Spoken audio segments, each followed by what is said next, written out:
Hello बच्चों, तो आज की क्लास हम लोग अपना जो 1000 क्वेश्चन की सीरीज चल रही है उसी को कंटिन्यू करते हुए स्टार्ट करते हैं। अभी तक पार्ट 1 और पार्ट 2 के वीडियोस आप तक पहुंच चुके होंगे। उम्मीद कर रहे होंगे आप लोग उन क्वेश्चंस को सॉल्व किए होंगे। बहुत सारे बच्चों ने रिस्पॉन्ड भी किया था। जो करेक्ट आंसर था उसका जो मैंने आपसे बोला था कमेंट सेक्शन में आंसर देने का, बहुत सारे बच्चों ने रिस्पॉन्ड किया। काफ़ी अच्छे रिस्पॉन्सेज आ रहे हैं आपके। और फिर से मैंने जो आपसे पिछली बार कहा था कि उसी उत्साह के साथ हम लोग ये सीरीज जारी रखेंगे और आपके नीट के एग्ज़ाम से पहले तक ये सीरीज़ आपको केमिस्ट्री के कॉन्सेप्चुअल बेसिस पे बड़े ही अलग लेवल पे पहुंचा देगी, है ना। तो चलिए टाइम बिना ख़राब करते हुए हम सीधा अपने क्वेश्चन के लेवल पे आते हैं। अभी तक हम लोगों ने शायद फर्स्ट और सेकंड वीडियो में टोटल 25 क्वेश्चंस कवर कर लिए हैं, है ना। आज का जो हमारा टॉपिक है, जो स्ट्रक्चर ऑफ एटम का बहुत ही इंपॉर्टेंट कॉन्सेप्ट है, बोर्स एटॉमिक मॉडल, उस पर हम लोग आज काम करने वाले हैं।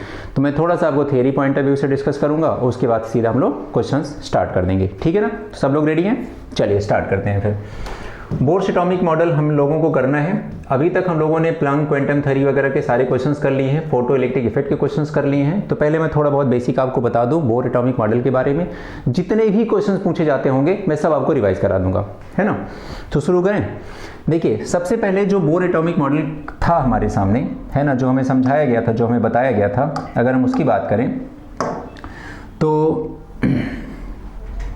इधर देखिए, नील बोर ने सबसे पहले ये बताया था, कॉन्सेप्ट ऑफ ऑर्बिट के बारे में डिस्कशन हुआ था, है ना। सबसे पहले जो उन्होंने बताया था कॉन्सेप्ट ऑफ ऑर्बिट के बारे में बताया था।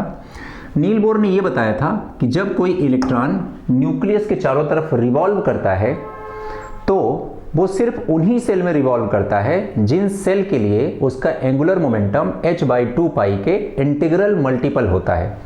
पहला तो यहीं से आ गया, एंगुलर मोमेंटम को हम लोग रिप्रेजेंट करते हैं mvr से, और h/2 पाई के इंटीग्रल मल्टीपल, यानी कि h/2 पाई में किसी भी पूर्ण संख्या से जब हम मल्टीप्लाई करते हैं तो उसके बराबर। यहां पर जो इनका जो concept of structure of atom था, बेसिकली वो एक मल्टी स्टोरी बिल्डिंग को रिप्रेजेंट करने वाला था, है ना। जैसे मल्टी स्टोरी बिल्डिंग होती है, उसमें लिफ्ट लगी होती है, तो लिफ्ट क्या होगी, फर्स्ट फ्लोर पे रुकेगी या सेकंड या थर्ड या फोर्थ, है ना। ऐसे ही कुछ इनका कॉन्सेप्ट था कि जब इलेक्ट्रॉन न्यूक्लियस के चारों तरफ रिवॉल्व कर रहे होंगे तो या तो पहली सेल में करेंगे, सेकंड सेल में करेंगे या थर्ड सेल में करेंगे।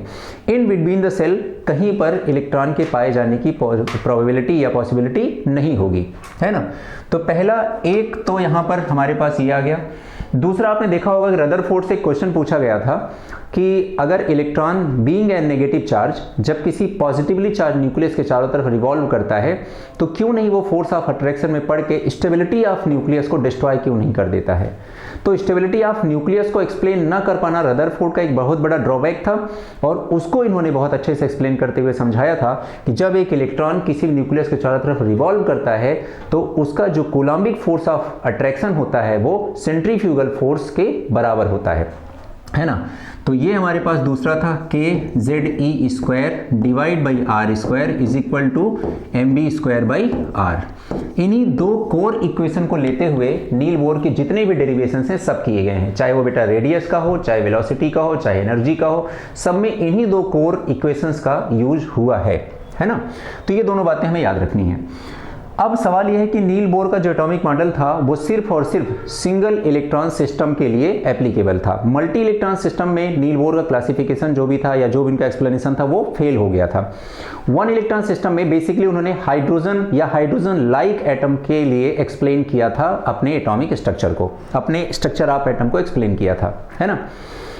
इसका मतलब ये हुआ कि उनका, जैसे इन्होंने नील बोर ने हाइड्रोजन या हाइड्रोजन लाइक एटम बताने के बारे में बात करी, तो आप ये बताओ कि हाइड्रोजन का एटॉमिक नंबर कितना है 1, तो इसमें प्रोटॉन कितने हैं 1, तो इलेक्ट्रॉन कितने हैं 1, है ना। इन्होंने सिंगल इलेक्ट्रॉन स्पीसीज के बारे में अपना पूरा स्ट्रक्चर एक्सप्लेन किया था। तो अगर कोई भी एटम क्यों ना हो, अगर उसके पास एक इलेक्ट्रॉन रह सकता है तो नील बोर उसके स्ट्रक्चर ऑफ एटम के बारे में एक्सप्लेन कर सकते हैं। जैसे अभी नीट जेईई में क्वेश्चन आया था कि आयरन के केस में क्या आयरन के लिए नील बोर का मॉडल एप्लीकेबल हो सकता है। तो बेटा बताओ, सबसे पहले आयरन का एटॉमिक नंबर कितना होता है 26 होता है। अगर उसमें से हम 25 इलेक्ट्रॉन निकाल दें, Fe + 25 लिख दें, तो उसमें एक इलेक्ट्रॉन बचेगा ना, और अगर एक इलेक्ट्रॉन बचेगा तो नील बोर का जो भी स्ट्रक्चर ऑफ एटम है वो उसके स्ट्रक्चर ऑफ एटम को आयरन +25 को एक्सप्लेन कर पाएगा। तो किसी का भी एग्जांपल हो, पहला क्वेश्चन तो ये आता है कि इसमें कौन सी स्पीसीज है जिसके लिए नील बोर क्लासिफिकेशन या स्ट्रक्चर ऑफ एटम के बारे में जो इन्फॉर्मेशन दी गई थी वो एप्लीकेबल है और किसके लिए एप्लीकेबल नहीं है। तो जैसे हाइड्रोजन हो गया, हीलियम के पास एटॉमिक नंबर 2 होता है तो इस पर एक +1 लगा दो, अब इसके पास एक इलेक्ट्रॉन रह गया। लिथियम के बारे में बात कर लो, लिथियम एटॉमिक नंबर 3 होता है तो यहाँ पर +2 चार्ज लगा दो, है ना। इसी तरह कितने भी स्पीसीज क्यों ना हो, अगर वो एक इलेक्ट्रॉन सिंगल इलेक्ट्रॉन सिस्टम में कन्वर्ट हो जाए तो नील बोर का जो भी नील बोर का स्ट्रक्चर ऑफ मॉडल है, स्ट्रक्चर ऑफ एटम का मॉडल है, वो उसके लिए एप्लीकेबल होगा। ठीक है, पहला पॉइंट तो ये हो गया। दूसरा पॉइंट आता है बेटा कि इसमें मैंने आपसे बताया कि बहुत सारे जैसे radius, speed, frequency, time period, energy, इन सब को एक्सप्लेन करना इन्होंने सिखाया। इन्होंने बताया कि जब एक इलेक्ट्रॉन किसी न्यूक्लियस चारों तरफ रिवॉल्व करता है तो उसकी रेडियस, उसकी स्पीड, उसकी टाइम पीरियड, उसका फ्रीक्वेंसी, उसकी एनर्जी, सब कुछ हम लोग बता सकते हैं, है ना। तो इसके बिहाफ पे अगर हम बात करें, सपोज दैट आप यहाँ देख रहे होंगे ये है रेडियस। रेडियस का फॉर्मूला जब इन्होंने डिराइव किया तो रेडियस इज इक्वल टू आ गया 0.529 n² / z एंगस्ट्रॉम। ठीक है, इसको हम लोग अप्रॉक्सीमेटली कितना ले लेते हैं, 0.53 ले लेंगे। क्लियर। अब बेटा अगर आपको रेडियस पता चल गया तो आपको कुछ चीजें और पता चल सकती हैं। जैसे क्या क्या पता चल सकता है, आप खुद इसमें देखो क्या क्या आइडिया और लग सकता है। यहाँ से क्या हम यहाँ से डायमीटर के बारे में बता सकते हैं, डायमीटर कितना होगा बेटा, 2r होगा, है ना। क्या यहां से हम सरकमफेरेंस के बारे में बता सकते हैं, सरकमफेरेंस के बारे में, सरकमफेरेंस का फार्मूला क्या होगा, 2πr। क्या यहां से हम एरिया के बारे में बता सकते हैं, क्या होगा, πr²। अगर आपको रेडियस आइडिया लग गया, रेडियस के बारे में पता चल गया, तो रेडियस के बिहाफ पे आप 3 और इंफॉर्मेशन किसी भी एटम के स्ट्रक्चर के बारे में पता लगा सकते हो इन फॉर्मूलाज को इस्तेमाल करके। ठीक है, तो रेडियस का भी कंफर्म हो गया। अब हम लोग आते हैं स्पीड या वेलोसिटी पर। वेलोसिटी का फॉर्मूला इन्होंने दिया 2.18 × 10⁶। अब यहां इसके आगे यहीं पर कंफ्यूजन होता है कि यहां पर z/n रहेगा या n/z रहेगा, है ना। तो इसको भी बहुत अच्छे से एक्सप्लेन कर दूं मैं आपके लिए। काइनेटिक एनर्जी का फॉर्मूला आप सबने पढ़ा होगा, 12mv² पढ़ा होगा, है ना।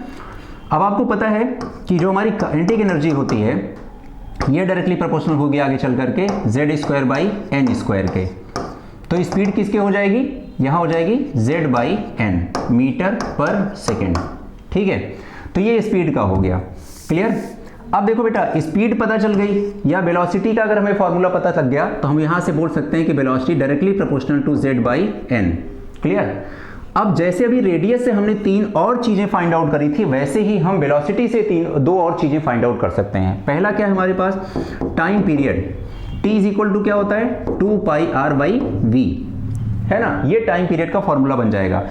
और अगला फ्रीक्वेंसी। फ्रीक्वेंसी क्या होता है, new is equal to 1/t। 1/t का मतलब समझ में आ रहा है, v/2πr। कर सकते हो कि नहीं कर सकते हैं ऐसा। अगर हमें वेलोसिटी का पता चल गया तो वेलोसिटी के थ्रू हम लोग टाइम पीरियड और फ्रीक्वेंसी के बारे में भी कुछ ना कुछ इंफॉर्मेशन निकाल ही सकते हैं। क्लियर। अब यहां से बेटा जैसे देखो, मान लो हमें ये निकालना है कि टाइम पीरियड किसके डायरेक्टली प्रोपोर्शनल होगा, या टाइम पीरियड की जो वैल्यू होगी वो किन वेरिएबल्स पर डिपेंड करेगी। अगर ऐसा कुछ निकालना हो, आप देखो यहां पर लिखा है टाइम पीरियड रेडियस और स्पीड दोनों पे डिपेंड करता है। चलो देखते हैं हमें निकाल पा रहे हैं कि नहीं। Time period directly proportional to radius, inversely proportional to speed. अब आप बताओ बेटा, रेडियस किसके डायरेक्टली प्रोपोर्शनल होती है, n² के, तो इसकी जगह हमने लिख दिया n²/z। स्पीड या वेलोसिटी किसके डायरेक्टली प्रोपोर्शनल होती है, z/n के, तो यहां हमने क्या लिख दिया, z/n। n मतलब ऊपर जाएगा ऐसे, तो क्या हो जाएगा, n³/z²। ये देखो आ गया कि नहीं आ गया आसानी से। तो हमने क्या सीखा कि time period is directly proportional to n³/z²। ये टाइम पीरियड का फॉर्मूला आ गया। आगे क्वेश्चंस आएंगे जिसमें टाइम पीरियड के वेरिएबल के बारे में पूछा गया होगा, तो आपको यही याद रखना है। और अगर टाइम पीरियड का हो गया तो फ्रीक्वेंसी का क्या होगा बेटा, frequency is directly proportional to z²/n³। Clear.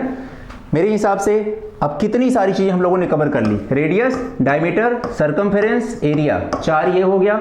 ठीक है, वेलोसिटी और उसके बाद टाइम पीरियड और फ्रीक्वेंसी। तो टोटल हमारे पास 7 वेरिएबल्स थे बोर एटॉमिक मॉडल से जुड़े हुए, जिनके क्वेश्चंस आपको अब पता चल सकते हैं। ठीक है, आगे बढ़ा जाए। अगला देखो, अब बात आती है बेटा एनर्जी की, है ना। तो अगर हम एनर्जी की बात करें, एनर्जी में सबसे इंपॉर्टेंट जो है वो ये जानना कि एनर्जी जो डिफरेंट यूनिट्स में एनर्जी की वैल्यूज क्या थी, सबसे इंपॉर्टेंट यही है। तो चलिए एनर्जी से शुरू करते हैं। हमारे पास सबसे पहले टोटल एनर्जी है। टोटल एनर्जी का जो फॉर्मूला होता है उसमें नेगेटिव लगा होता है। नेगेटिव क्या दिखाता है? Force of attraction, force of attraction between electron and nucleus, है ना। अब इसका फॉर्मूला होगा क्या? -kZe²/r, ठीक है। ये हो गया किसका? टोटल एनर्जी का। और काइनेटिक एनर्जी का टोटल एनर्जी बराबर होता है क्या बेटा? Kinetic energy plus potential energy, यही तो होगा टोटल एनर्जी का फॉर्मूला, है ना। इन्हीं दोनों से तो मिलके बना होगा। तो काइनेटिक एनर्जी का फॉर्मूला जो होता है वो होता है kZe²/r, है ना। यहाँ हर जगह अब पोटेंशियल एनर्जी का निकालना है। पोटेंशियल एनर्जी कैसे करेंगे हम लोग? पोटेंशियल एनर्जी का जो भी फॉर्मूला होगा हमारे पास, यहाँ 2 लगा लो और यहाँ भी 2 लगा लो। पोटेंशियल एनर्जी का जो फॉर्मूला होता है बेटा वो होता है kZe²/r माइनस में। और इस पर डायरेक्टली क्वेश्चन आए हैं। कैसे आया है? Total energy is equal to minus kinetic energy is equal to potential energy divide by 2। Clear? पहला तो क्वेश्चन बेटा यही बनता है, ध्यान से देख लो। ये तीनों एनर्जी में रिलेशन का फॉर्मूला कई बार क्वेश्चन आ चुका है, तो पहला तो एक यही हो गया, हमारे लिए इंपॉर्टेंट हो गया, ठीक है। इसको आगे ध्यान रखना, अभी इन पे क्वेश्चंस होंगे आगे चल करके। अब अगर हम इनको सॉल्व करने के आगे चलें, जैसे आप देख रहे होंगे इसमें ये सब रेडियस आ रहा है, रेडियस की वैल्यू रखेंगे, है ना, जो ऑलरेडी हम लोगों ने सॉल्व की होगी, यहां पर पुट करेंगे। अब हम आते हैं इनके नेक्स्ट उस पे ऑप्शन पे। अगर हम यहां से एनर्जी फाइंड आउट करने की कोशिश करें तो जो एनर्जी की वैल्यू हमारी यहां पर आएगी वो आएगी -2.18 इंटू 10⁻⁻18, है ना। और क्या वेरिएबल होगा हमारा? वेरिएबल हो जाएगा Z²/n², ठीक है। अभी मैंने पीछे बता ही दिया था Z²/n², और यूनिट क्या होगी? जूल पर एटम। क्लियर?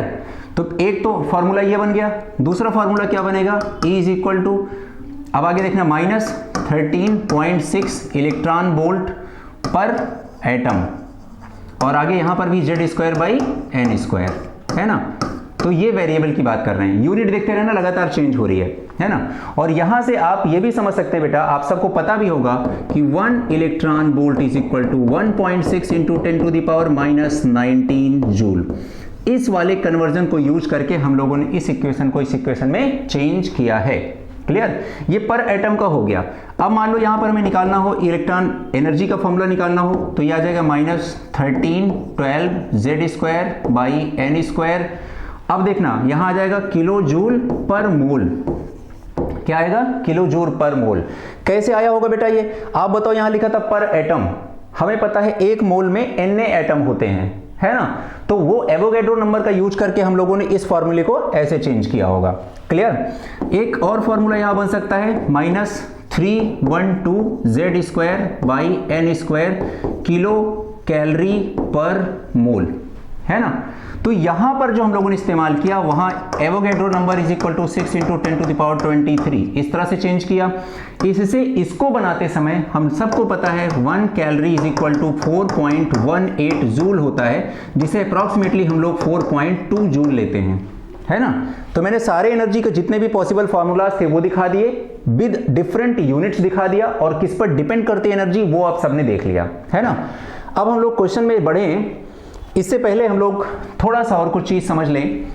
जब नील बोर अपने इस पूरे स्ट्रक्चर को समझा रहे थे, उन्होंने बोला मान लो ये न्यूक्लियस है, यहाँ पर डिफरेंट सेल्स हैं, है ना, ये डिफरेंट सेल्स हैं, तो यहाँ पर जो एनर्जी है इसका फॉर्मूला उन्होंने निकालना सिखाया। कैसे? -13.6 Z²/n² electron volt per atom. Clear? अब यहां देखो बेटा, हाइड्रोजन के लिए सिखाया था, हाइड्रोजन का Z कितना होता है? 1 होता है। ये कौन सी सेल है? सेल नंबर 1 है ना, या K सेल बोल सकते हो। तो N की वैल्यू कितनी हो जाएगी? 1 हो जाएगी। Z की वैल्यू 1, N की वैल्यू 1, तो वैल्यू कितनी आ जाएगी यहां पर? E1 की वैल्यू आ जाएगी -13.6 इलेक्ट्रॉन वोल्ट, है ना, सीधा सीधा वैल्यू आ गई। इसी तरह जब आप E2 फाइंड आउट करोगे, वहां पर भी Z की वैल्यू 1 रखोगे, क्योंकि हम लोग हाइड्रोजन के लिए पढ़ रहे हैं, और N की वैल्यू 2 रखोगे, है ना, तो यहां आ जाएगा -3.4 इलेक्ट्रॉन वोल्ट आ जाएगा। ठीक है? इसी तरह आगे भी आपको अगर याद हो बेटा वैल्यूज तो बहुत अच्छी बात है ना। सबको नहीं याद रहता कोई बात नहीं, पर कोशिश करो अगर याद हो जाए। -1.51 इलेक्ट्रॉन वोल्ट आ जाएगा, यहाँ E4 आ जाएगा, -0.85 इलेक्ट्रॉन वोल्ट आ जाएगा। नहीं तो आप सॉल्व करके भी आसानी से यहाँ निकाल ही सकते हो। ठीक है, अब जब नील बोर ये सारी चीजें समझा रहे थे तो कई सारे पॉइंट्स हैं जो इसमें हमें समझने हैं। ठीक है, एनर्जी के बारे में, तो यहां पर हम लोग जब एक इलेक्ट्रॉन यहां से किसी हायर सेल में जाएगा तो ये एनर्जी क्या करेगा, एब्जॉर्ब करेगा, और इस स्पेक्ट्रम का नाम क्या पड़ेगा, एब्जॉर्प्शन स्पेक्ट्रम। और जब किसी हायर सेल से इलेक्ट्रॉन लोअर सेल में लौट के आएगा तो इसे क्या बोलेंगे, इमिशन स्पेक्ट्रम, है ना, यहां से एनर्जी इमिट होगी। और इन सब ट्रांजिशन से रिलेटेड जो फॉर्मूला था हमारा वो क्या था, nu is equal to C into 1/λ, ये हम सबको पता है। और 1/λ is equal to frequency number, या हम क्या लिख सकते हैं, इसे क्या बोलेंगे, वेव नंबर, है ना। फ्रीक्वेंसी के ऊपर बार लगा देना, इसे वेव नंबर बोलते हैं। वेव नंबर का फॉर्मूला 1/λ हो गया, क्या आएगा, RZ² 1/n1² माइनस 1/n2², है ना। यहां पर आप देखोगे कि जो ये वेवलेंथ है बेटा, ये किस पे डिपेंड कर रही है, Z पे डिपेंड कर रही है और N पे डिपेंड कर रही है। ये वेवलेंथ, ये जो Z है ना, इसे हम क्या बोलेंगे, न्यूक्लियर चार्ज। ये न्यूक्लियर चार्ज की इनवर्सली प्रोपोर्शनल है और इस n के डायरेक्टली प्रोपोर्शनल है। इस पर भी आगे अभी क्वेश्चन आएगा, है ना। तो इतनी सारी बेसिक इंफॉर्मेशन हो गई। अब अगर ये चीजें हमें समझ में आ गई तो हम लोग क्वेश्चन की तरफ मूव कर सकते हैं। ठीक है, थ्योरी पॉइंट मैंने थोड़ा बहुत बता दिया आपको। अब आगे चलते हैं। पहला क्वेश्चन हमारे सामने ये रहा, a single electron system has ionization energy 11180 kilo joule per mole, find the number of protons in the nucleus of the system. देख रहे हो, आपसे आयनाइजेशन एनर्जी की वैल्यू देख करके सीधा सीधा आपसे पूछा गया है कि आप नंबर ऑफ प्रोटॉन्स बता दो। तो एक बात बताओ बेटा, पहले नंबर ऑफ प्रोटॉन्स का मतलब क्या हुआ, क्या होता है नंबर ऑफ प्रोटॉन्स। किसी भी एटम में नंबर ऑफ प्रोटॉन होते क्या हैं, एटॉमिक नंबर के बराबर ही तो होते हैं ना। यानी कि हमसे वैल्यू किसकी पूछी जा रही है, Z की वैल्यू पूछी जा रही है। क्लियर, पहला पॉइंट तो ये हो गया। दूसरा पॉइंट, ये जो हमारा आयनाइजेशन एनर्जी है ना, ये अगर हम जूल वाले वैल्यू में निकालने की कोशिश करें तो पहले तो ये समझ लो, आयनाइजेशन एनर्जी की वैल्यू होती है टोटल एनर्जी का नेगेटिव, है ना।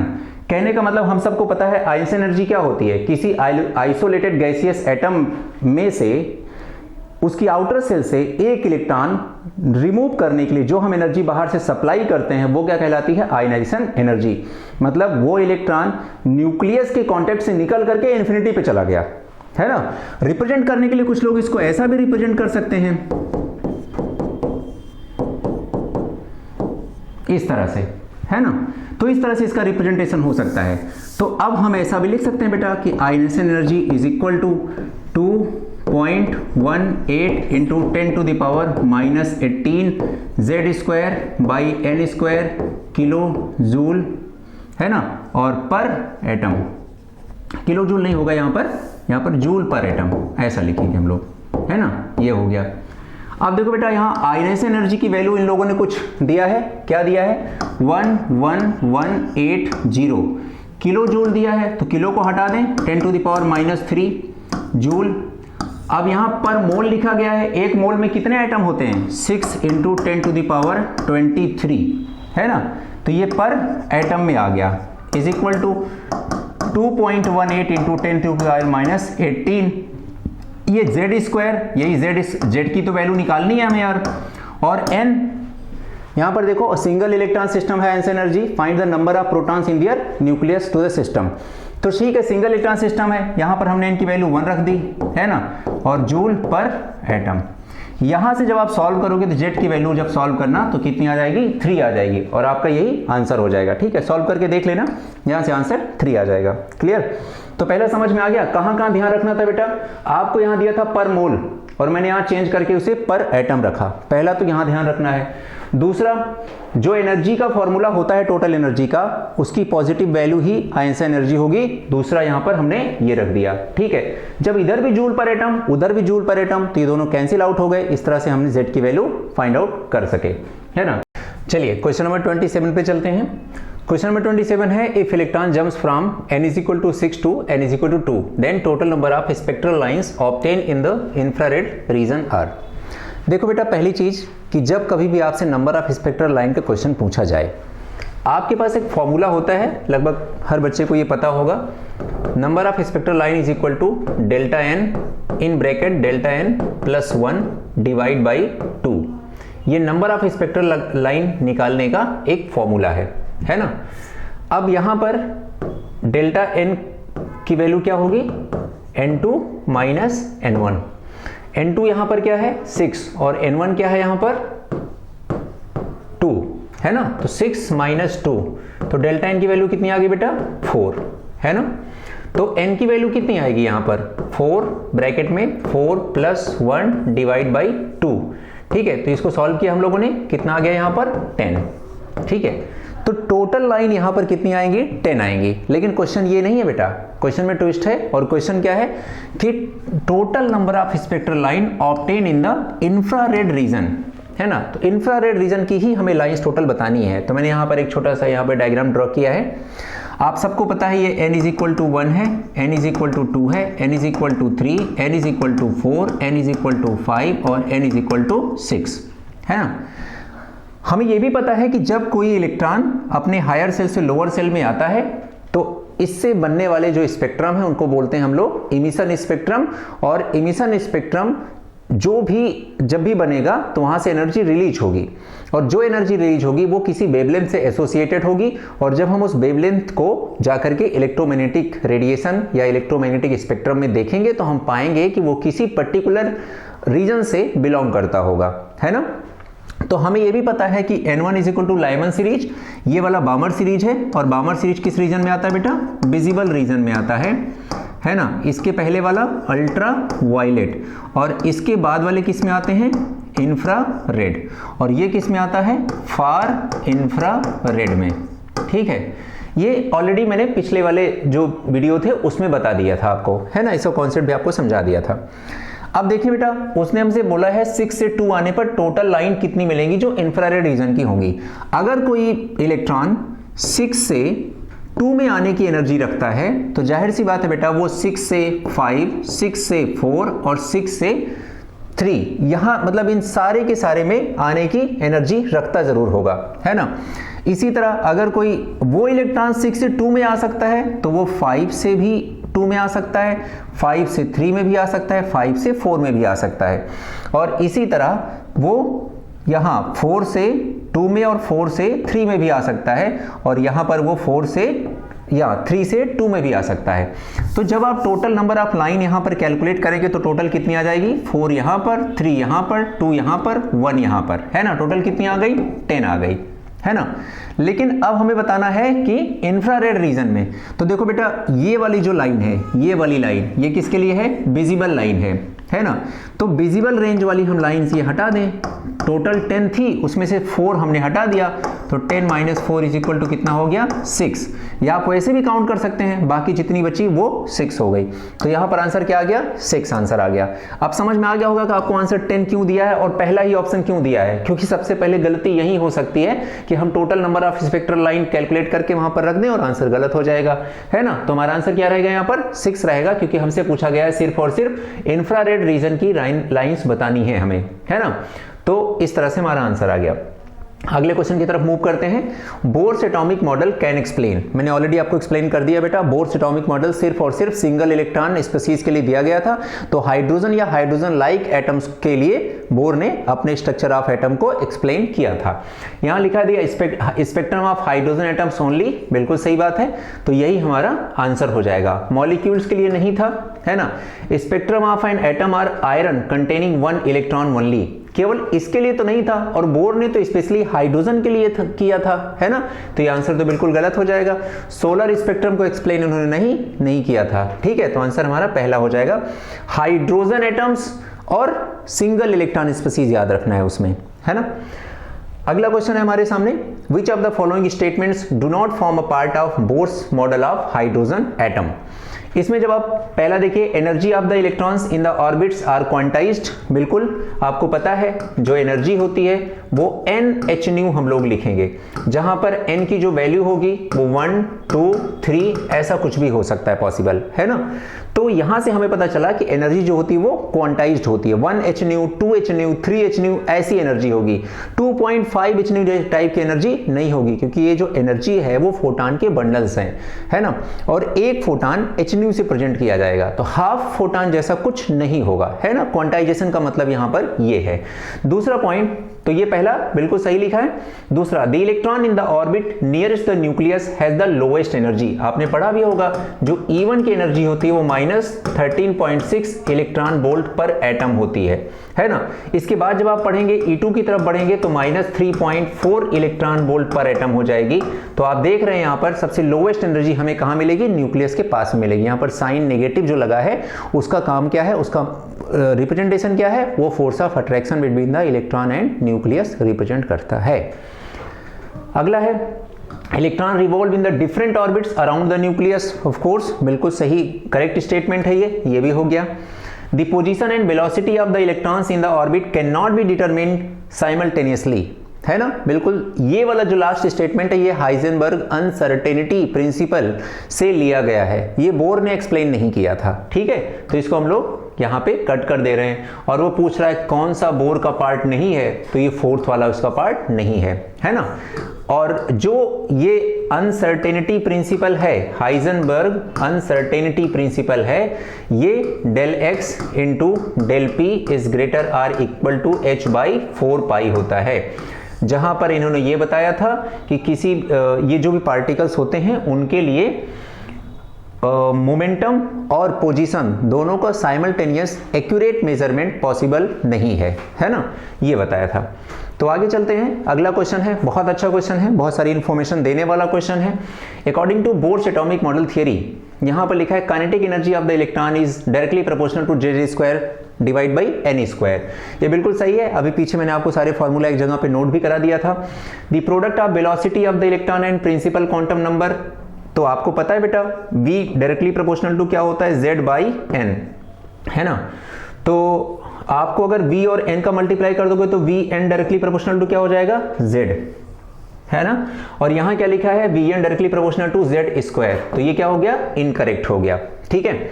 फिर लिखा है frequency of the revolution of electron in an orbit is directly proportional to z cube by n cube.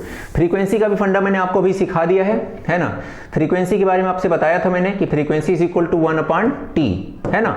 और t क्या होता है, 2 पाई r डिवाइड बाई v, है ना, यही होता है बेटा। इसको हम ऐसा भी लिख सकते हैं v/2 पाई r। और हमें पता है वेलोसिटी, है ना, किसके डायरेक्टली प्रोपोर्शनल होती है, z बाई n के, और r किसके डायरेक्टली प्रोपोर्शनल होता है, n स्क्वायर बाई z के, ठीक है।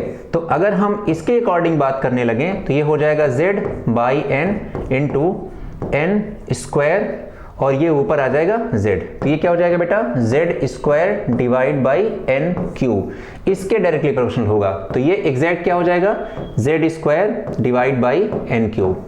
तो फ्रीक्वेंसी जो हमारी होती है बेटा रिवोल्यूशन की, वो इसके डायरेक्टली प्रोपोर्शनल होती है, ना कि इसके। तो ये वाला स्टेटमेंट इनकरेक्ट हो गया और ये सही है। Coulombic force of attraction on the electron is z cube divide by n power 4, ये बिल्कुल सही स्टेटमेंट है ना। तो यहां से कितने सही हो गए, हमारा फर्स्ट करेक्ट है, सेकंड वाला इनकरेक्ट है, थर्ड इनकरेक्ट है और फोर्थ करेक्ट है। तो फर्स्ट और फोर्थ हमारा करेक्ट है यहाँ पे। तो फर्स्ट एंड फोर्थ किस ऑप्शन में है, फर्स्ट ऑप्शन में है। सबको समझ में आ गया बेटा यहाँ तक, ठीक है। ये सारा का सारा एक्सप्लेन कर दिया हमने। और यहीं पर आपको अगर रिवाइज करना हो तो आप रेडियस भी रिवाइज कर लीजिए, directly proportional to n square by z। Velocity revise कर लीजिए, directly proportional to z by n, ठीक है। फ्रीक्वेंसी डायरेक्टली प्रोपोर्शनल टू, अभी बता दिया मैंने, z square by n cube. Time period directly proportional to n cube by z square, है ना। यहीं पर आप और भी चीजें कर सकते हैं, जैसे energy directly proportional to z square by n square, और यहीं पर coulombic force of attraction directly proportional to z cube divide by n power 4। सारे की सारी जितने भी पॉसिबल हैं बेटा, सब पे क्वेश्चन बने हुए हैं और मैंने आपके सामने एक ही जगह लिख लिया। जिनको नहीं पता बेटा ये नोट कर लें, आपके आने वाले अपकमिंग एग्जाम्स के लिए बहुत फायदेमंद होगा, ठीक है। चलिए आगे बढ़ते हैं। नेक्स्ट क्वेश्चन हमारे पास है, what is the frequency and wavelength of a photon emitted during a transition from n is equal to 5 state to the n is equal to 2 state in the hydrogen atom. Frequency की बात कर रहा है। Frequency का कौन सा formula हमारे बच्चों को पता है, mu is equal to c by lambda, है ना। जिसे आप ये भी तो लिख सकते हो c इंटू 1 बाई लेमडा, क्यों नहीं लिख सकते हो क्या, आसान है ना। अच्छा 1 बाई लेमडा की बात करें तो 1 by lambda is equal to formula क्या होता है, आर जेड स्क्वायर, अभी पीछे से खाया था ना, 1 by n1 square minus 1 by n2 का स्क्वायर। क्लियर। अब यहां पर हम लोग सारी वैल्यूज पुट कर देते हैं। हमें बता, सबसे पहले 1 बाई लेमडा फाइंड आउट कर लो, इज इक्वल टू आर की वैल्यू यहां पर गिवन है तो लास्ट में हम लोग रख लेंगे, अभी आर रहने देते हैं। Z यहां पर क्या रखा जाएगा, हाइड्रोजन एटम का Z कितना होता है, 1 होता है, तो Z इज इक्वल टू 1 का स्क्वायर मतलब कुछ लिखने की जरूरत नहीं है ना, तो ऐसे लिख दिया मैंने। और 1 बाई n1 यहां पर कितना है, ये देखो 2, तो 2 का स्क्वायर है ना, माइनस 1 बाई n2 कितना है यहां पर 5, तो 5 का स्क्वायर। ठीक है, ये हम लोगों ने कर लिया। ठीक है बेटा, यहां तो कोई प्रॉब्लम नहीं। अब इसको हम लोग सॉल्व कर लेंगे, तो सॉल्व करने पर जो कुछ भी आएगा यहां पर 1 बाई 4 माइनस 1 बाई 25, ये आ जाएगा 1 बाई लेमडा की वैल्यू आ जाएगी। इसको और सॉल्व कर लेंगे तो 25 माइनस 4 डिवाइड बाई 25 इंटू 4 ये आ जाएगा, है ना। और देखना है तो 21 R डिवाइड बाई 25 इंटू 4 ऐसा आ जाएगा। ठीक है, यहां से वैल्यू आ गई। अब हमें क्या करना चाहिए बेटा, फ्रीक्वेंसी निकालने के लिए क्या करें, C इंटू 1 बाई लेमडा, सी की वैल्यू कितनी होती है 3 इंटू 10 टू द पावर 8 और इंटू 1 बाई लेमडा की वैल्यू वहां पर लिखी हुई है कितनी है 21 और R की वैल्यू रखी हुई है, वो रखी हुई है 10967 है ना, और ये किस में है 0.6 सेंटीमीटर इनवर्स में है। ठीक है, ये किस में है मीटर पर सेकेंड में है। ठीक है, 21 कुछ नहीं और ये वैल्यू डिवाइड बाई और नीचे किससे है 25 इंटू 4। जब पूरा सॉल्व करेंगे आप यहां से फ्रीक्वेंसी की वैल्यू निकालने की कोशिश करेंगे तो शायद 434 यहां से हमारी वैल्यू में भी अगर ये ऐसे कुछ आएगा, बाकी आप सॉल्व कर लीजिएगा और कमेंट बॉक्स में इसका आंसर बता दीजिएगा, है ना। मैंने तरीका आपको बता दिया। जब कभी भी आपसे फ्रीक्वेंसी बताए और कुछ ऐसे इलेक्ट्रॉन का ट्रांजिशन हो, हमेशा याद रखें हम लोग क्या करते हैं, पहले लेमडा निकालते हैं, फिर उसके बाद C से लेमडा को डिवाइड कर देते हैं, है ना। प्रॉब्लम यहां पे आती है, हमें क्या करना चाहिए C इंटू 1 बाई लेमडा निकालो यार, 1 बाई लेमडा को मत छेड़ो ना, 1 बाई लेमडा पूरा का पूरा निकालो और C से मल्टीप्लाई कर दो, ये ज्यादा आसान पड़ेगा ना, सोच के देखो। ठीक है, तो ये तरीका हमें अपनाना है। चल जाएगा ना यहां तक। अगले क्वेश्चन की तरफ मूव करें, इसका आंसर मुझे चाहिए कमेंट सेक्शन में, ठीक है ना, एग्जैक्ट जो इसकी न्यूमेरिकल वैल्यू आएगी। चलिए नेक्स्ट क्वेश्चन पे चलते हैं, क्वेश्चन नंबर 32। एक बार क्वेश्चन जरा रीड कर लें सब लोग। If the shortest wavelength in the Lyman series of hydrogen atom is A, then the longest wavelength in partial series of helium +1 is, है ना। तो सबसे पहले बेटा हम लोग ये सॉल्व कर लें, लाइमन सीरीज की बात कर रहा है वो, है ना। तो लाइमन सीरीज के केस में जो जो इन्फॉर्मेशन गिवन है वो पहले नोट कर लीजिए। अच्छा, लाइमन सीरीज का मतलब N1 इज इक्वल टू 1 हो जाएगा, है ना। और कह रहा है इसकी शॉर्टेस्ट वेवलेंथ। अब आप समझते हो बेटा, आप सबको पता है E इज इक्वल टू क्या होता है hc बाई लेमडा। अगर वेवलेंथ शॉर्टेस्ट है तो एनर्जी मैक्सिमम होगी, है ना।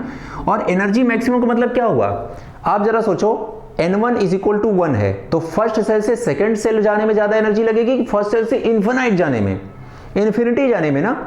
तो N2 की वैल्यू क्या हो जाएगी इन्फिनिटी। इसका भी कॉन्सेप्ट पिछले वीडियो में बता चुका हूं।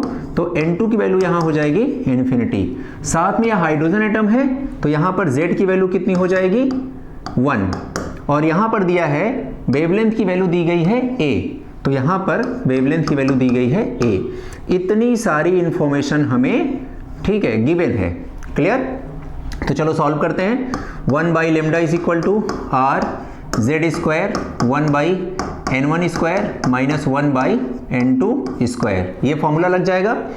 ठीक है, 1 बाई लेमडा की वैल्यू कितनी दी गई है A is equal to R, Z की वैल्यू कितनी है 1 का स्क्वायर, ठीक है, और 1 बाई N1 स्क्वायर कितना हो जाएगा 1 का स्क्वायर माइनस 1 बाई इन्फिनिटी का स्क्वायर, ये लिख दिया। तो यहां से हमारी जो वैल्यू आ जाएगी R is equal to 1 by A। ये एक इंफॉर्मेशन आ गई, ठीक है, एक इंफॉर्मेशन यहां से हमें मिल गई। अब दूसरा आ जाओ, यहां पर देखो दूसरा क्या कह रहा है हमें, दूसरी हमारे पास कौन सी सीरीज है, पाश्चन सीरीज है ना। और पाश्चन सीरीज में आप सबको पता होना चाहिए कि N1 की वैल्यू कितनी होती है 3, तो N2 की वैल्यू कितनी होगी। आप कह रहे हैं लॉन्गेस्ट वेवलेंथ। लॉन्गेस्ट वेवलेंथ का मतलब क्या होता है, वेवलेंथ मैक्सिमम तो एनर्जी मिनिमम, एनर्जी मिनिमम का मतलब नेक्स्ट सेल में, जस्ट नेक्स्ट सेल में जाने के लिए। तो यहां पर अगर N3 है तो N2 वैल्यू क्या होगी, सिर्फ और सिर्फ 4 हो जाएगी। साथ में हीलियम है तो इसके लिए Z की वैल्यू कितनी हो जाएगी, 2 हो जाएगी, है ना। और पूछ क्या रहा है हमसे वेवलेंथ की वैल्यू पूछ रहा है बेटा। तो फिर से वही formula 1 by lambda is equal to R Z square 1 by N1 square minus 1 by N2 square.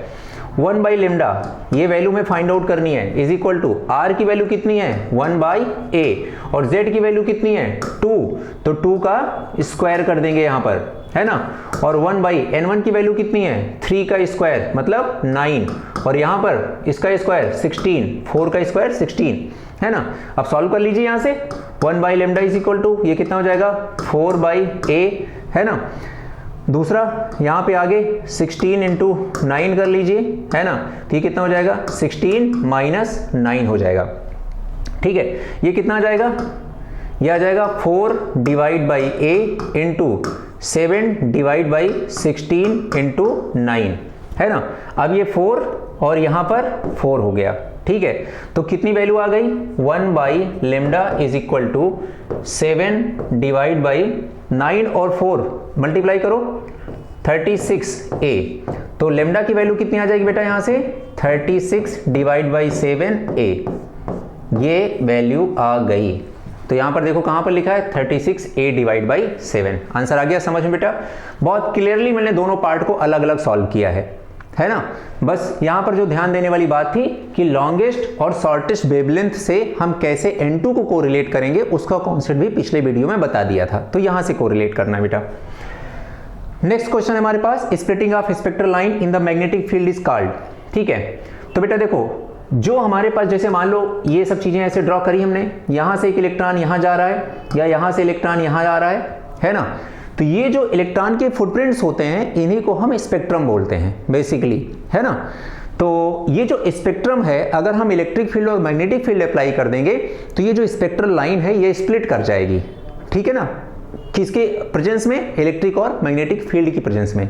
तो यहां पर दो इफेक्ट पढ़ने को आते हैं हमारे लिए, एक स्टार्क इफेक्ट आता है और एक कौन सा जी-मैन इफेक्ट, यहां पर लिखा होगा जी-मैन इफेक्ट।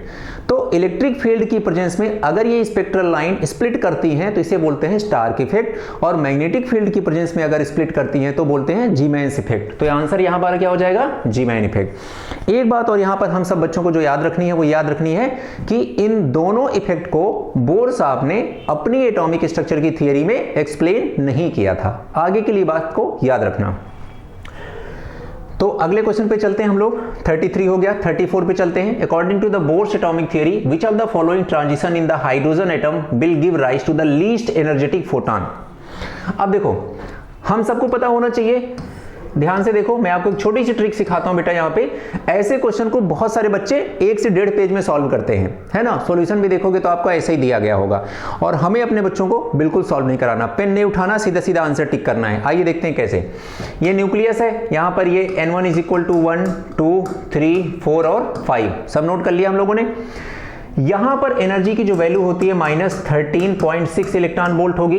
कब, आपको पता है energy is equal to -13.6 Z square by n square electron volt per atom. Hydrogen atom है तो जेड की वैल्यू कितनी होगी 1 होगी और एन की वैल्यू अकॉर्डिंगली, है ना। तो यहां हो जाएगा, यहां पर E2 की जो वैल्यू आएगी -3.4 इलेक्ट्रॉन वोल्ट, है ना। यहां पर जो E3 की वैल्यू आएगी -1.51 इलेक्ट्रॉन वोल्ट, यहां पर जो E4 की वैल्यू आएगी -0.85 इलेक्ट्रॉन वोल्ट, यहां पर जो E5 की वैल्यू आएगी -0.54 इलेक्ट्रॉन वोल्ट के अराउंड आएगी, शायद 51 जो भी है, ठीक है बेटा। तो ये हमने वैल्यूज यहां पर नोट कर दी, ये इसी फॉर्मूला पर बेस्ड है, ठीक है। किसी को ऐसे रटने की जरूरत नहीं है, और अगर याद हो जाए तो ज्यादा बेहतर है, आपको सॉल्व करने की जरूरत नहीं पड़ेगी।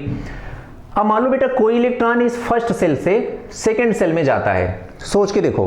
तो फर्स्ट सेल से जब बहुत अच्छा कॉन्सेप्ट सीखना है हमें, है ना, तो थोड़ा पेशेंस के साथ रुको और समझो, ठीक है। अगर आगे आपको लगता है ऐसे क्वेश्चन में पेन नहीं चलानी है तो रुक करके समझना पड़ेगा, ठीक है। थांबा, सुनो, यहां पर n इज इक्वल टू 1 से अगर कोई n इज इक्वल टू 2 पे जाता है, आप सोचो जरा, आप यहां पर हो, है ना, अपनी जहां पे आप बैठे हो, आप वहां पे हो, और आपको कहीं जाना है। आपको पता चले कि मेरी जेब में 100 रुपए हैं और वहां जाने में 1000 रुपए लगते हैं, तो आपको क्या लगेगा, कितने रुपए का और जुगाड़ करना है आपको, 900 का ना। सेम यही कॉन्सेप्ट यहां लगेगा। फर्स्ट सेल पे है और उसकी एनर्जी कितनी है, -13.6।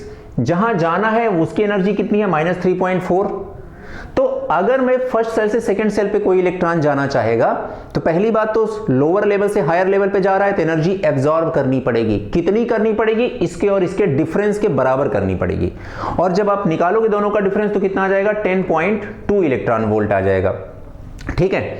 और अगर कोई फर्स्ट से इस सेल में जाएगा तो देखो इतने और इसके डिफरेंस के बराबर एनर्जी आएगी, शायद 12.1 के आसपास कुछ समथिंग आ जाएगा, है ना। चलो एक बार को यहां पर इसे रोक देते हैं। एक इलेक्ट्रॉन है बेटा जो सेकंड से थर्ड में जाना चाह रहा है, तो बताओ कितनी एनर्जी का यहां पर ट्रांजिशन होगा। पहली बात तो बोलो एब्जॉर्ब होगी क्योंकि लोअर से हायर लेवल पे जा रहा है। दूसरी बात -3.4 और -1.51 के डिफरेंस के बराबर, कंफर्म है ना। तो लगभग 1.49 के आसपास मान लो कि इसके पास एनर्जी आएगी। 2 से 4 पे जाना चाहेगा तो 1.49 से थोड़ी सी ज्यादा और 1.6 या जो भी मानना हो ऐसे मान लो, है ना, इसी के अप्रॉक्स आएगी। मैं एग्जैक्ट वैल्यू नहीं लिख रहा हूं। अब इस बात को समझने वाली बात ध्यान से सुनना, इसमें मैक्सिमम एनर्जी ट्रांजिशन सिर्फ और सिर्फ तब होता है जब कोई इलेक्ट्रॉन कहीं से फर्स्ट सेल पे आए या फर्स्ट सेल से कहीं और जाए। क्लियर हुई बात। तो जब कहीं भी आपसे पूछा जाए कि maximum energy transition takes place, आपको क्या आंसर ढूंढना है, यार फर्स्ट सेल वाला आंसर कहां पे है। अगर वो ऑप्शन में नहीं है तो सेकंड सेल वाला, वो नहीं है तो थर्ड सेल वाला, और वो नहीं है तो फिर ऑप्शन ही नहीं है तो क्वेश्चन ही नहीं है। आई बात समझ में। शायद अगर ऐसा करोगे तो आपको समझ में आ जाएगा। अब मैं इसका जो भी कॉन्सेप्ट मैंने आपको सिखाया, चलिए क्वेश्चन पे हम लोग लागू करके देखते हैं। यहां पर पूछा गया लीस्ट एनर्जेटिक फोटॉन, तो एनर्जी यहां पर energy is equal to h nu is equal to hc by lambda. Energy minimum है, एनर्जी मिनिमम है तो आंसर फर्स्ट सेल से जुड़ा हुआ नहीं होगा। ठीक है। कोशिश करो कि सेकंड सेल से जुड़ा हुआ ना हो, कहीं ऑप्शन नहीं है।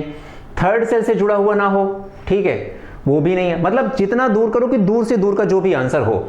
और इसमें बोल रहा है कि will give rise to the least energy photon. Will give rise यानी कि वो प्रोवाइड कर रहा है। प्रोवाइड कब करता है, एनर्जी इमिट कब होती है, जब हायर सेल से लोअर सेल पे इलेक्ट्रॉन आता है। तो हायर सेल से लोअर सेल में यहां आ रहा है, यहां आ रहा है और यहां आ रहा है। एक जगह 6 से 5 आ रहा है, एक जगह 5 से 4 आ रहा है, एक जगह 5 से 3 आ रहा है। मैंने कहा 1 का आंसर मत लिखना, ठीक है। कोशिश करो 2 का भी ना हो, कोशिश करो 3 का भी ना हो, कोशिश करो 4 का भी ना हो, कोशिश करो 5 कहीं ऊपर का हो। तो बताओ क्या आंसर हो जाएगा, 6 to 5, सीधा सीधा आंसर। सॉल्व भी नहीं करना। इस क्वेश्चन को मॉडिफाई करके कई तरीके से पूछा जा सकता है, जैसे मिनिमम एनर्जी है ना, ये हो गया। मैक्सिमम एनर्जी, 2 ये हो गए।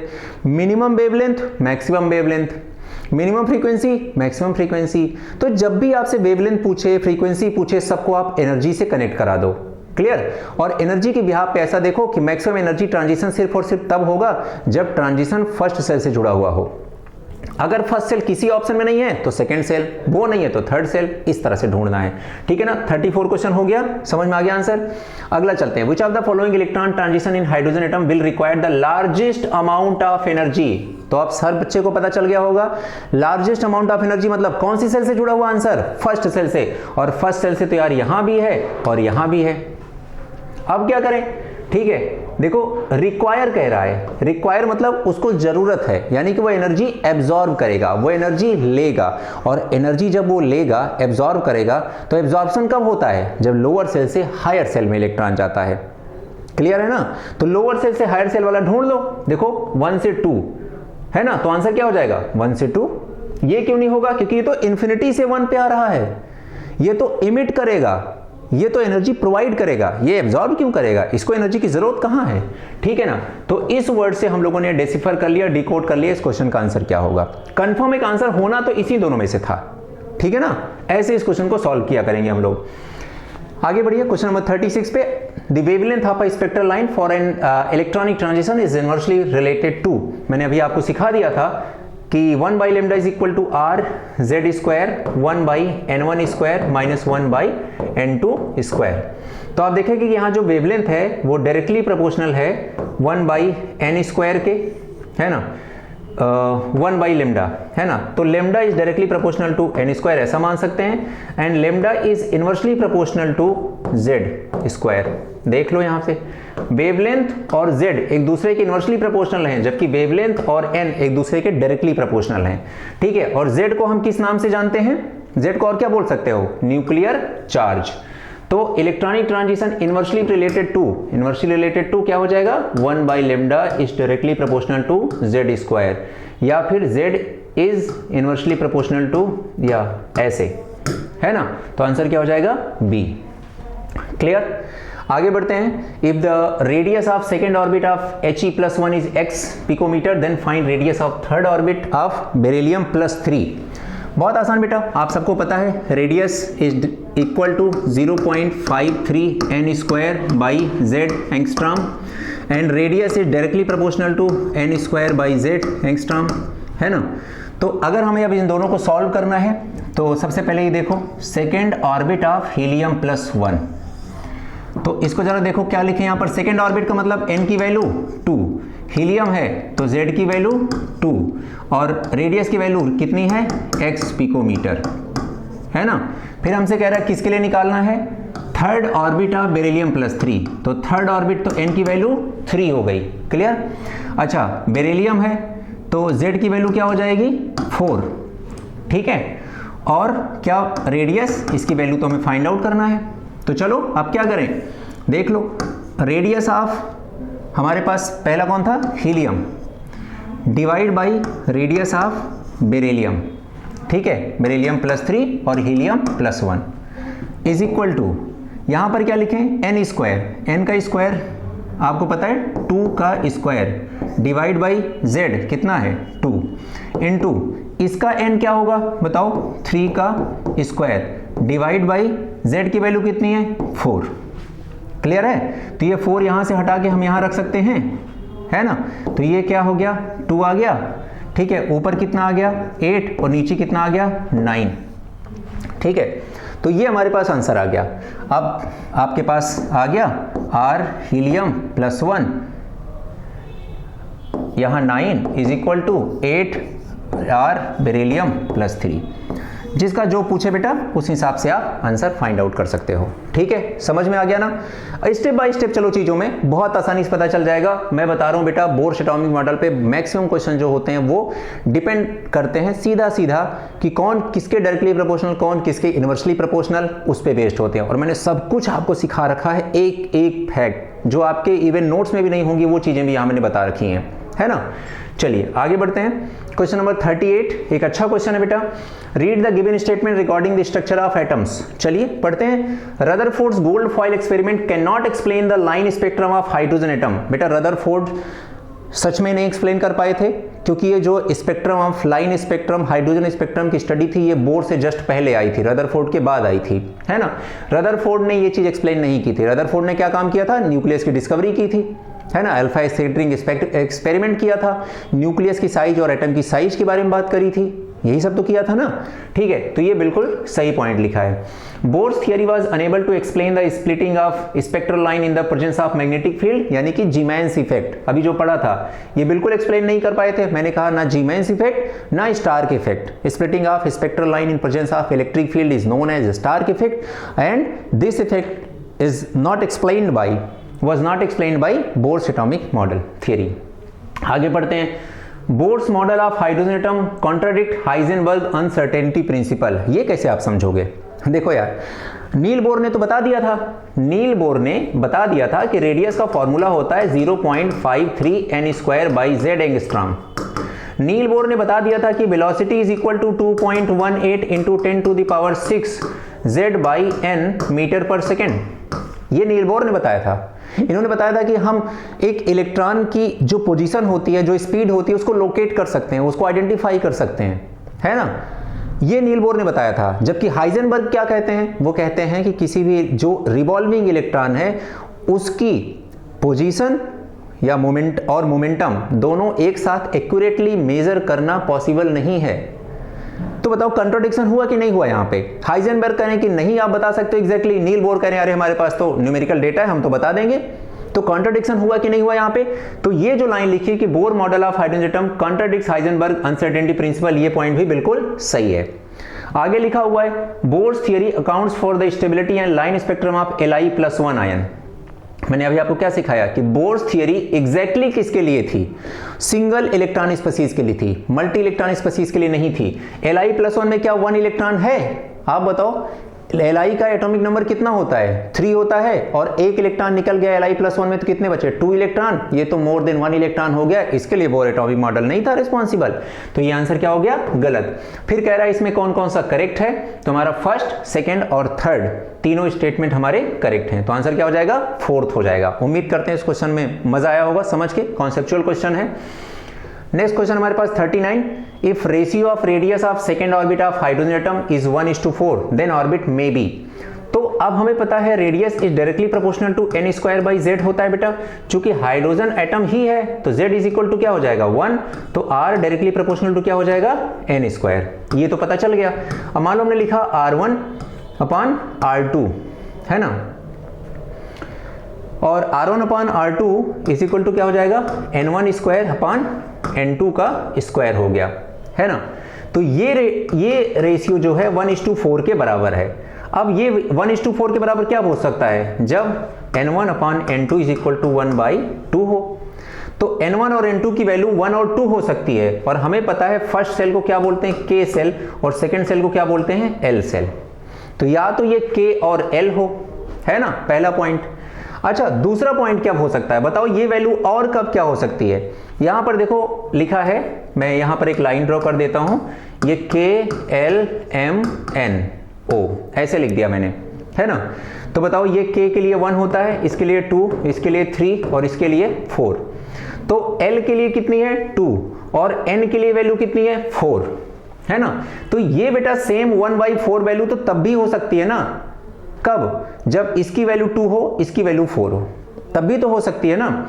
तो सेम यहां पर पॉसिबिलिटी है, और आंसर क्या हो जाएगा? 1 and 3 बोथ। ये भी हो जाएगा और ये भी हो जाएगा।